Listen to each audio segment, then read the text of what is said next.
একদিকে ভারত মহাসাগর, অন্যদিকে চীন। আর এই দুই শক্তির মাঝে নিঃশব্দে চলছে এমন এক সংঘাত যেখানে কোনো বন্দুকের গুলি চলছে না, কোনো যুদ্ধজাহাজও সরাসরি মুখোমুখি হচ্ছে না। কিন্তু এই লড়াইয়ে যে দেশ সমুদ্র বন্দর, বাণিজ্য পথ এবং গ্লোবাল সাপ্লাই চেনের নিয়ন্ত্রণ নেবে, ভবিষ্যতের অর্থনৈতিক ও ভূ রাজনৈতিক কর্তৃত্ব থাকবে কেবল তাদের। গত কয়েক দশকে বেইজিং শুধু নিজেদের দেশে বন্দর বানায়নি, তৈরি করেছে এক বিশাল মেরিটাইম সাম্রাজ্য। গোয়াদার থেকে হাম্বানটোটা, কলম্বো থেকে পূর্ব আফ্রিকা পর্যন্ত। মুন্দ্রা, জেএনপিটি, কেরালার গভীর সমুদ্রের ভিজিনজাম বন্দর এবং ইরানের চাবাহার ভারতের নতুন মেরিটাইম স্ট্র্যাটেজিকে দিচ্ছে এক অনন্য গতি।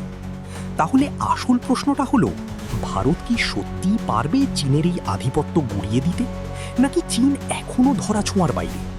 চলুন খতিয়ে দেখা যাক ভারত বনাম চীনের আসল সমুদ্র যুদ্ধ। কেন বন্দর এত গুরুত্বপূর্ণ? একটি আধুনিক সমুদ্র বন্দর কেবল জাহাজ নোঙর করার জায়গা নয়, এটি হলো বাণিজ্য, লজিস্টিক্স, জ্বালানি এবং প্রতিরক্ষার এক সম্মিলিত শক্তি। একটি দেশের আমদানি রপ্তানির সিংহভাগই চলে সমুদ্রপথে। বন্দর যত বেশি দক্ষ হবে, পণ্য পরিবহনের খরচ তত কমবে। লোডিং আনলোডিং যত দ্রুত হবে, অর্থনীতির গতি তত বাড়বে। আর অবস্থানটি যদি কৌশলগত হয়, তবে সেই বন্দর সামরিক দিক থেকেও মহাশক্তিশালী রূপ নেয়। সোজা কথায়, আজকের পৃথিবীতে বন্দর মানেই কেবল অর্থনীতি নয়, বন্দর মানেই পরম ক্ষমতা। ভারতের বন্দর শক্তি। ভারতের সবচেয়ে বড় শক্তি তার ভূগোলে। প্রায় ৭,৫০০ কিলোমিটারের দীর্ঘ উপকূল রেখা এবং মধ্যপ্রাচ্য থেকে পূর্ব এশিয়াগামী প্রধান বাণিজ্য পথের ঠিক কেন্দ্রস্থলে ভারতের অবস্থান। এই সুবিধার পূর্ণ সদ্ব্যবহার করতেই ভারত গড়ে তুলছে আধুনিক লজিস্টিক্স হাব। মুন্দ্রা পোর্ট, গুজরাটের এই বন্দর দেশের প্রধান ম্যানুফ্যাকচারিং হাবগুলোর সঙ্গে নিখুঁতভাবে যুক্ত। জেএনপিটি, ভারতের অভ্যন্তরীণ কন্টেনার বাণিজ্যের প্রধান প্রবেশদ্বার। ভিজিনজাম পোর্ট, ভারতের সবচেয়ে বড় তুরুপের তাস। কেরালার এই গভীর সমুদ্র বন্দরটি আন্তর্জাতিক শিপিং রুটের একদম কাছে অবস্থিত। বিশ্বের সবচেয়ে বড় মাদার ভেসেলগুলো এবার সরাসরি ভারতে ভিড়তে পারবে, যার ফলে কলম্বো বা সিঙ্গাপুরের উপর ভারতের ট্রান্সশিপমেন্ট নির্ভরতা। চীনের শক্তি কোথায়? তবে চীনকে খাটো করে দেখার কোনো উপায় নেই। সাংহাই, নিংবো ঝুসান, শেনঝেন, বিশ্বের সবচেয়ে ব্যস্ত ও আধুনিক বন্দরগুলো চীনের উপকূল জুড়ে বিস্তৃত। চীনের ম্যানুফ্যাকচারিং ইকোসিস্টেমের সঙ্গে এই বন্দরগুলো সরাসরি যুক্ত। কারখানা, রেলওয়ে, বন্দর, জাহাজ, গ্লোবাল মার্কেট।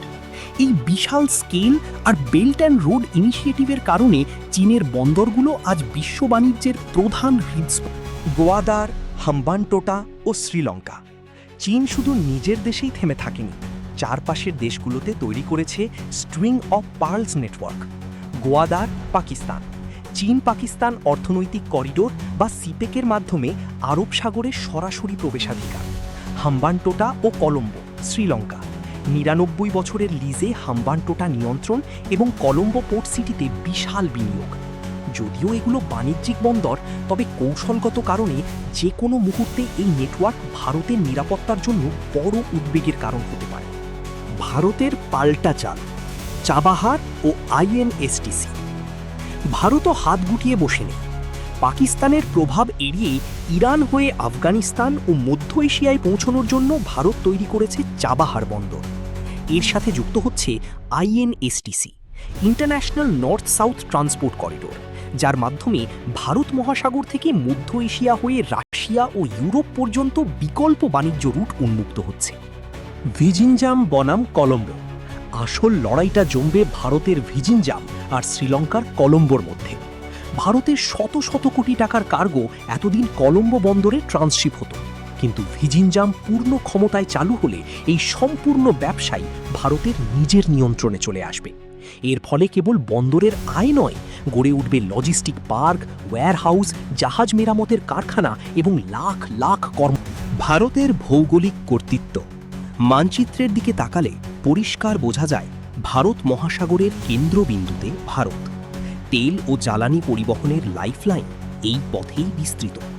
পাশাপাশি আন্দামান ও নিকোবর দ্বীপপুঞ্জ মালাক্কা প্রণালীর ঠিক প্রবেশমুখে ভারতের জন্য এক প্রাকৃতিক বিমানবাহী রণতরীর মতো কাজ করে, যা চীনের যে কোনো পদক্ষেপে নজরদারি চালাতে সক্ষম। ভারত কি চীনকে পেছনে ফেলতে পারবে? তাহলে চূড়ান্ত রায় কি? ভারত কি চীনের সমুদ্র আধিপত্য পুরোপুরি গুড়িয়ে দিতে পারছে? সত্যি বলতে এখনই নয়। বন্দর পরিকাঠামো, জাহাজ নির্মাণ শিল্প এবং গ্লোবাল ম্যানুফ্যাকচারিং স্কেলে চীন এখনও অনেকটাই এগিয়ে। তবে ভারতের রয়েছে অনন্য ভৌগোলিক সুবিধা, সুবিশাল অভ্যন্তরীণ বাজার এবং ডেডিকেটেড ফ্রেইট করিডরের মতো আধুনিক অবকাঠামো। আগামী এক দশকে ভারত চীনের একচ্ছত্র আধিপত্যকে কড়া চ্যালেঞ্জ ছুড়ে দেওয়ার পূর্ণ সক্ষমতা রাখে। লড়াইটা কেবল একটি বন্দরের সাথে আরেকটি বন্দরের নয়, লড়াইটা হলো বিশ্ব বাণিজ্যের নিয়ন্ত্রণ এবং ভারত মহাসাগরের সুরক্ষার। কারণ মনে রাখবেন, আজকের পৃথিবীতে সমুদ্র কেবল জলভাগ নয়, সমুদ্র হলো বাণিজ্য, জ্বালানি এবং পরম শক্তির রাজপথ। আপনার কি মনে হয়, ভিজিনজাম, মুদ্রা আর চাবাহারের শক্তিতে ভারত কি পারবে বিশ্ব বাণিজ্যের ভরকেন্দ্র নিজের দিকে টেনে নিতে? কমেন্টে আপনার মতামত অবশ্যই জানান। ভূ রাজনীতি ও অর্থনীতির এমন গভীর বিশ্লেষণের জন্য সাবস্ক্রাইব করুন পলি ইন্ডিয়া বাংলা। জয় হিন্দ।